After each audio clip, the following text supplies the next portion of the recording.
Imaginez une reine qui a régné sur un royaume plus grand que l'Europe, qui a séduit le roi le plus sage du monde et qui a donné naissance au premier empereur d'Éthiopie.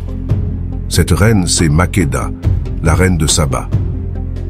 Makéda est un personnage historique et légendaire qui a régné sur le royaume de Saba, qui s'étendait du Yémen au nord de l'Éthiopie et en Érythrée. Son nom signifie « la grande » en gaze, la langue liturgique de l'église orthodoxe éthiopienne. Dans cette vidéo, nous allons retracer son parcours.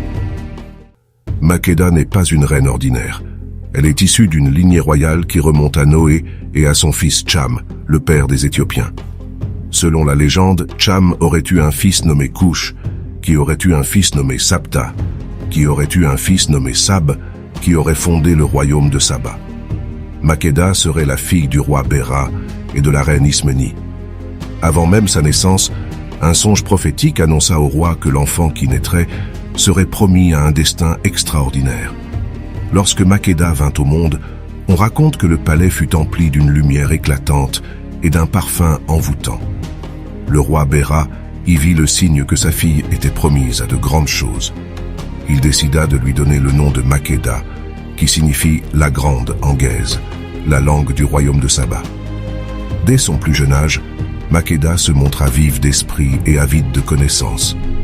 Elle étudia dans la bibliothèque royale aux côtés des plus grands savants du royaume. Son intelligence et sa soif d'apprendre impressionnèrent ses précepteurs. Lorsque Makéda eut atteint l'âge de 15 ans, une grave épidémie emporta ses parents, le roi Béra et la reine Ismeni. Avant de mourir, son père désigna Makéda comme seule héritière du trône, faisant fi de la tradition qui voulait que seuls les hommes règnent. Bien qu'encore très jeune, Makéda accepta avec gravité la lourde tâche qui lui incombait désormais. En l'an 990 avant Jésus-Christ, à peine âgée de 15 ans, elle devint reine de Saba. Le royaume qu'elle hérita était à son apogée. Situé sur d'importantes routes commerciales entre l'Afrique, l'Asie et la péninsule arabique, Saba contrôlait le commerce très lucratif de l'encens, de la myrrhe et des épices. Ces denrées précieuses étaient transportées par caravane à travers le désert avant d'être exportées vers la Méditerranée. La capitale, Marib, était une cité fastueuse dotée de hauts temples pyramidaux, à étages dédiés au dieu soleil Almaka et à la déesse de la lune Almaka. L'architecture et l'urbanisme sabéens étaient très en avance pour l'époque. Le royaume disposait d'un vaste système d'irrigation alimenté par un grand barrage, considéré comme une merveille d'ingénierie. Sur le plan culturel, Saba rayonnait par son excellence dans les arts, l'architecture et la poésie. La langue sabéenne avait déjà une longue tradition littéraire. Le royaume entretenait des contacts avec l'Égypte, la Nubie, la Grèce et la Mésopotamie, brassant les influences. La religion sabéenne était centrée sur le culte des corps célestes, en particulier le soleil et la lune. Chaque cité avait son dieu tutélaire. Le polythéisme sabéen comptait de nombreuses divinités liées aux forces de la nature. Le dieu principal est Almaka, le dieu lune, qui est représenté par un taureau ou un bélier. La déesse principale est Atarsama, la déesse soleil, qui est représentée par une lionne ou une gazelle. C'est donc à la tête d'un royaume riche, cultivé et cosmopolite que la jeune Makéda accéda au pouvoir. Son règne allait marquer un tournant, non seulement pour Saba mais pour toute la région. Makéda est une reine curieuse et avide de savoir. Elle entend parler d'un roi qui possède une sagesse incomparable, qui a bâti un temple magnifique pour son Dieu et qui règne sur un peuple prospère et fidèle. Ce roi, c'est Salomon, le roi d'Israël. Makéda décide de lui rendre visite à Jérusalem pour vérifier par elle-même si sa réputation est méritée. Elle se met en route avec une caravane chargée de cadeaux somptueux. Après un long voyage à travers le désert, elle arrive enfin à la cour de Salomon. Le roi l'accueille avec honneur et respect. Il est ébloui par sa beauté, son intelligence et sa générosité. Il lui offre un palais pour loger et organise des festins et des spectacles pour la divertir. Lors de leur première rencontre, Salomon et Makéda furent impressionnés l'un par l'autre, tous deux très cultivés. Ils discutèrent longuement, échangeant des énigmes et des questions complexes pour tester leur intelligence. Makéda interrogea Salomon sur sa foi et sur le Dieu unique qu'il vénérait. Le roi d'Israël lui expliqua les principes fondamentaux du monothéisme hébraïque. La reine de Saba elle-même polythéiste, se montra très intéressée par cette religion nouvelle pour elle. De son côté, Salomon posa à son invité des devinettes difficiles. Selon la légende, il lui montra un bouquet de fleurs de lys naturelles et de lys artificiels faits d'un métal précieux. Il demanda à Makeda de distinguer les vrais des faux. Après mûre réflexion, elle y parvint en observant qu'un insecte se posait sur les vraies fleurs, mais pas sur les fausses. Impressionné par son discernement, Salomon offrit à Makeda de somptueux présents, or, pierres précieuses, étoffes rares et animaux exotiques. En retour, la souveraine lui fit don de quantités importantes d'encens, de myrrhe et d'épices, denrées très prisées. Au terme de plusieurs jours passés à échanger idées et cadeaux, un événement crucial se produisit, qui marqua un tournant dans leur relation. Une nuit, Salomon invita Makeda à dîner dans son palais. Il fit préparer un repas fin et des mets épicés. Après le dîner, il conduisit son invité dans une antichambre où il avait fait installer un lit à baldaquin entouré d'un voile transparent. Épuisé par le copieux repas, Makeda s'assoupit sur le lit. Salomon souleva doucement le voile et s'allongea auprès d'elle. C'est ainsi qu'ils conçurent un enfant cette nuit-là. Au matin, Salomon était parti, et Makeda réalisa qu'elle attendait un bébé. De retour à Saba après plusieurs mois d'absence, Makeda donna naissance à un fils qu'elle prénomma Baïna-Lekem. Dès sa prime enfance, on dit que l'enfant manifesta une intelligence remarquable, digne de ses illustres parents. Plus tard, il partit à Jérusalem pour y retrouver son père Salomon. À son retour en Éthiopie, il prendra le nom de Ménélik Ier et deviendra roi après le décès de sa mère. Son lignage donnera naissance à la dynastie salomonienne, qui régnera sur l'Éthiopie pendant des siècles. De cette rencontre historique entre la reine de Saba et le roi Salomon naquit une descendance qui marqua durablement l'histoire de l'Éthiopie. Leur union, au-delà de l'anecdote, scella les débuts d'une nouvelle ère pour le royaume de Saba et ses relations avec le monde méditerranéen. Elle élève son fils dans la foi juive, qu'elle a adopté après avoir rencontré Salomon. Elle lui enseigne les lois de Moïse, les psaumes de David et les proverbes de Salomon. Elle lui raconte aussi l'histoire de son père et lui montre l'anneau qu'il lui a offert. Ménélik grandit en beauté, en intelligence et en courage. Il ressemble à son père, tant par le physique que par l'esprit. Il est curieux de connaître son origine et il souhaite ardemment voir son père. Quand il atteint l'âge de 22 ans, il décide de partir à la recherche de Salomon à Jérusalem. Makeda accepte de le laisser partir, mais elle lui fait promettre de revenir. Elle lui confie une escorte de nobles et de soldats, et elle lui donne des cadeaux pour Salomon. De l'or, de l'encens, de la myrrhe, des épices, des pierres précieuses, des étoffes et des animaux exotiques. Ménélik arrive à Jérusalem, où il est accueilli avec honneur et respect par Salomon. Le roi reconnaît son fils à son visage et à son anneau. Il est ému et fier de le voir.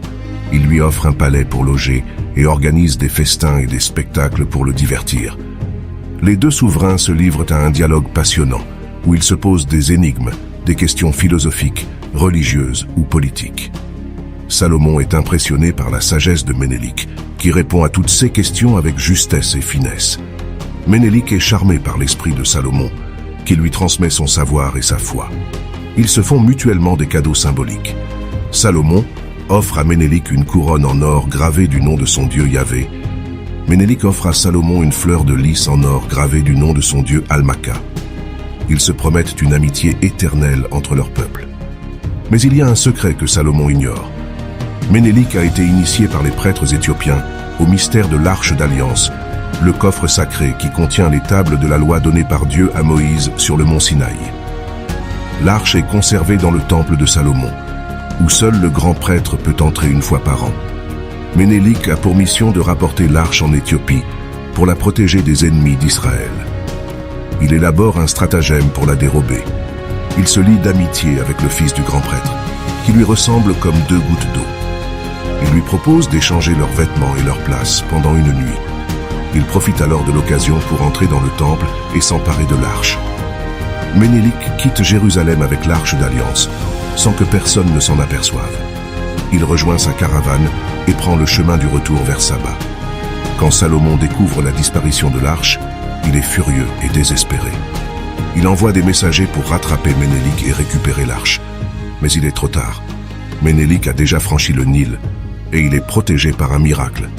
Une nuée de feu et de fumée entoure l'arche et empêche quiconque de s'en approcher. Ménélik arrive en Éthiopie, où il est accueilli triomphalement par sa mère Makéda. Il installe l'arche dans une chapelle sur l'île de Tana, où elle sera gardée par des moines jusqu'à la fin des temps. De retour à Saba, Bainalekem fut accueilli en héros. Sa mère Makéda, vieillissante, décida de lui céder le trône. En l'an 960 avant Jésus-Christ, à l'âge de 25 ans, il devint le Négus ou roi de Saba, sous le nom de Ménélik Ier. Sous son règne, Ménélik poursuivit l'œuvre de sa mère. Il fit du judaïsme la religion officielle du royaume et entreprit de convertir ses sujets. Saba connut une période de paix et de prospérité. Plus tard, Ménélik Ier transféra sa capitale plus au sud, à Aksum. Son royaume prit alors le nom d'Aksum et s'étendit progressivement à toute la région, jetant les bases de l'Éthiopie antique. Ainsi, Makéda et Ménélik sont considérés comme les fondateurs de la dynastie salomonienne, qui régna sur l'Éthiopie pendant près de 1000 ans, jusqu'à la fin du XXe siècle. Leur lignage prestigieux conféra une légitimité et un prestige immense à cette dynastie profondément liée à l'histoire du christianisme éthiopien. Grâce à Makéda et à son fils Ménélik, les liens tissés avec Israël et le judaïsme ouvrirent la voie à l'introduction du christianisme en Éthiopie au IVe siècle. L'héritage de la reine de Saba marqua ainsi un tournant majeur dans l'histoire de la Corne de l'Afrique. Après avoir désigné son fils Ménélik comme successeur, Makéda poursuivit son règne encore de longues années.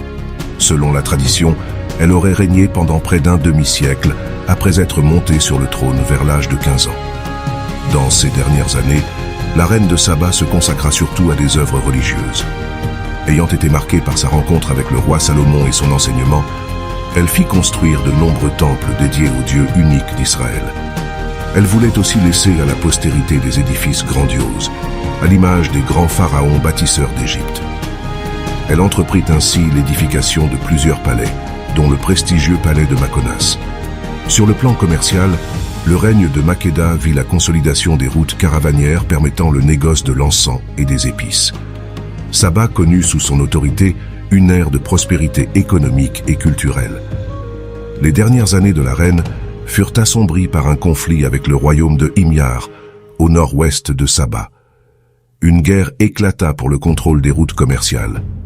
Makéda finit par signer un traité de paix avec le roi Himyarite, mettant fin aux hostilités. Peu après ce conflit, la grande souveraine rendit son dernier souffle au terme d'un règne qui dura près d'un demi-siècle selon la tradition. Les récits divergent quant au lieu et à la date exacte de sa mort. Certains historiens situent son décès vers 960 avant Jésus-Christ, au Yémen, berceau du royaume de Saba. Mais la tradition éthiopienne veut qu'elle soit morte vers 700 avant Jésus-Christ, dans la région éthiopienne du Tigré, après avoir abdiqué en faveur de Ménélik. Quoi qu'il en soit, même si les détails historiques demeurent flous, l'extraordinaire destin de Makéda ne cesse d'inspirer les imaginations. Son aura légendaire n'a pas faibli à travers les âges. Son héritage culturel et spirituel reste bien vivant de nos jours. En Éthiopie, elle est vénérée comme une sainte par les chrétiens orthodoxes.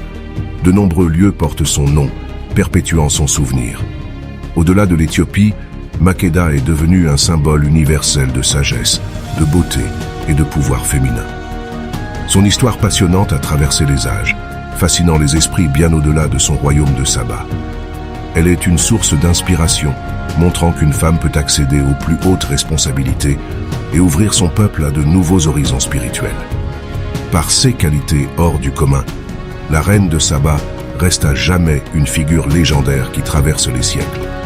Son courage et sa soif de connaissance incarnent des valeurs universellement partagées. Makéda nous rappelle que l'ouverture à d'autres cultures peut être une source d'enrichissement mutuel. Son extraordinaire histoire continue ainsi de parler à notre humanité. Makéda a laissé un héritage culturel et spirituel qui perdure encore aujourd'hui en Éthiopie et dans le monde entier. Elle est considérée comme la mère de la dynastie salomonienne, qui a régné sur l'Éthiopie jusqu'au XXe siècle. Elle est vénérée comme une sainte par l'Église orthodoxe éthiopienne, qui célèbre sa fête le 9 novembre. Elle est admirée comme une figure emblématique de l'histoire africaine, qui symbolise la puissance, la sagesse et la foi.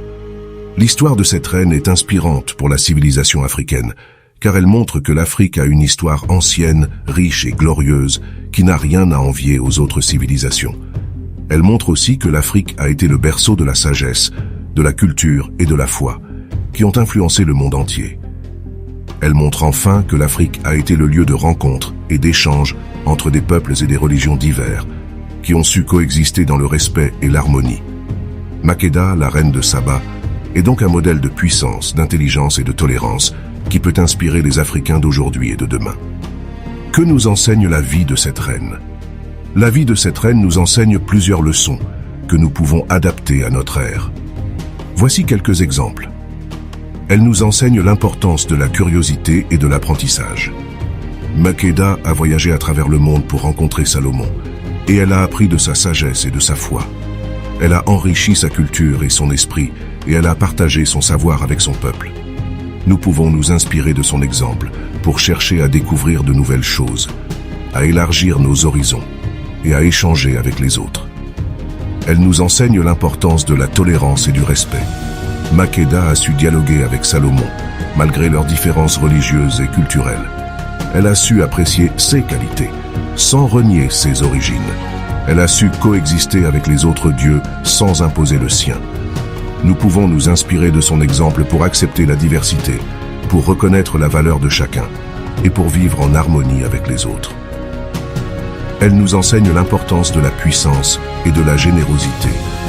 Makeda a régné sur un royaume prospère et puissant, qui était respecté par les autres civilisations. Elle a su gérer ses ressources avec sagesse et justice, et elle a su faire preuve de générosité envers Salomon et son peuple. Elle a su protéger son héritage sans le gaspiller. Nous pouvons nous inspirer de son exemple pour utiliser nos talents et nos richesses au service du bien commun, pour partager avec les autres et pour préserver notre patrimoine.